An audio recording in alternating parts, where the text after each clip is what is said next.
Morning बच्चों। आज हम करेंगे वर्कशीट 22 जो कि आपकी 16 दिसंबर के लिए बनाई गई है और चैप्टर हमारा चल रहा है प्रकाश का। उसी चैप्टर को हम आगे पढ़ेंगे।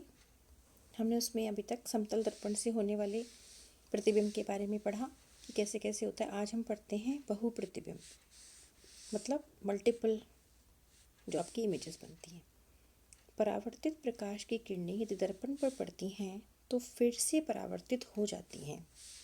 याद कीजिए, जब पिछली बार आप किसी हेयर ड्रेसर के पास गए थे तो उसने आपको एक दर्पण के सामने बिठाया था, है ना, जैसे इसमें दिखाया है। और बाल कटने के पश्चात उसने आपके पीछे की ओर एक और दर्पण रख दिया। इस दूसरे दर्पण की सहायता से आप सामने वाले दर्पण में यह देख सकते थे कि आपके बाल कैसे कटे हैं। ऐसा होता है ना बेटा। इसका मतलब जो उस दर्पण से जो परावर्तित प्रकाश थी वे पुनः किसी दर्पण की मदद से परावर्तित की जा सकती हैं, जिससे एक से अधिक प्रतिबिंब बनते हैं। और प्रतिबिंब की संख्या दर्पणों के बीच के कोण पर निर्भर करती है। ये आपने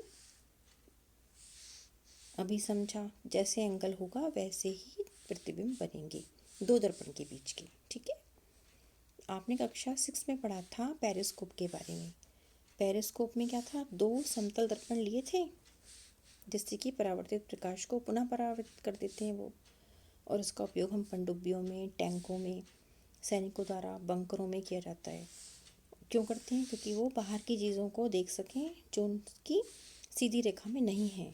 ठीक है ना, क्योंकि बहुत ज़रूरी है वहाँ पर। अगर ऑब्जर्वेशन नहीं रखेंगे बाहर क्या हो रहा है तो वो किस तरह से लड़ाई जीतेंगे, है ना। तो उनके लिए ज़रूरी होता है कि इस तरह का वो पेरिस्कोप यूज़ करें। अब देखिए, अब आपका जो है वो है बहुमूर्तिदर्शी, मीन्स कैलेडोस्कोप। ये क्या होता है? इसको बनाने के लिए हम क्या लेंगे, 3 समान आकार के आयताकार समतल दर्पण लेंगे। समतल दर्पण की स्ट्रिप्स हो गई। स्ट्रिप्स चाहिए हमें 2 त्रिकोणीय कांच के टुकड़े, ऐसे ट्राइंगल, त्रिकोणीय मतलब ऐसे ट्राइंगल बने हुए, कार्ड की sheet, sellotape, rubber band. अब क्या करा, ये आपने करनी है बेटा एक्टिविटी, मैं भी करके आपके पास भेजूंगी और आप बनाकर मेरे पास सेंड करना कैलेडोस्कोप।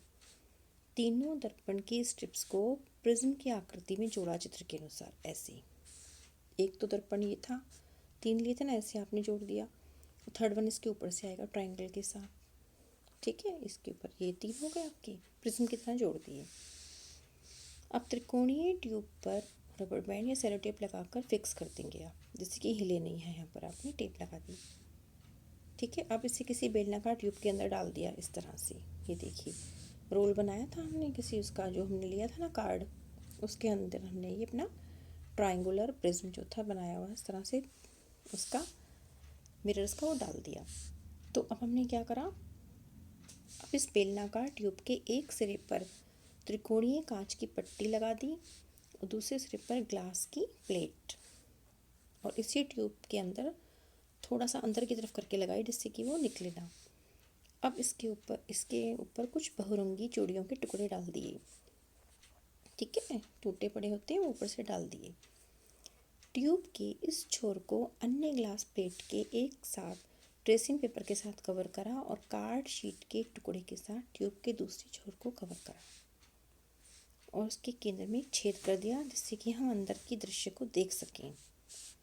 और फिर हमने देखा कि हमारा ब्यूटीफुल कैलेडोस्कोप तैयार हो गया। हिंदी में इसको बहुमूर्तिदर्शी कहते हैं। ठीक है। इसके अंदर से जब हम झाँक कर देखेंगे, देखो ये दिखाया है कितने सुंदर पैटर्न्स नज़र आते हैं। आप बीड्स डाल सकते हैं, मोती डाल सकते हैं कलरफुल, और भी बहुत से कुछ भी आप टुकड़े डाल सकते हैं जिससे आपको पैटर्न्स मिलेंगे देखने की। ऐसा क्यों हुआ? क्योंकि इसमें क्या हुआ, मल्टीपल रिफ्लेक्शन होता है। ये देखिए, बहु प्रतिबिंब बनते हैं जिससे कि हम इतने सुंदर सुंदर डिज़ाइंस देख पाते हैं। अगली वीडियो में हम क्वेश्चन आंसर डिस्कस करेंगे। अभी हमने पूरी वर्कशीट को समझ लिया है। ओके बच्चों, थैंक यू बच्चों।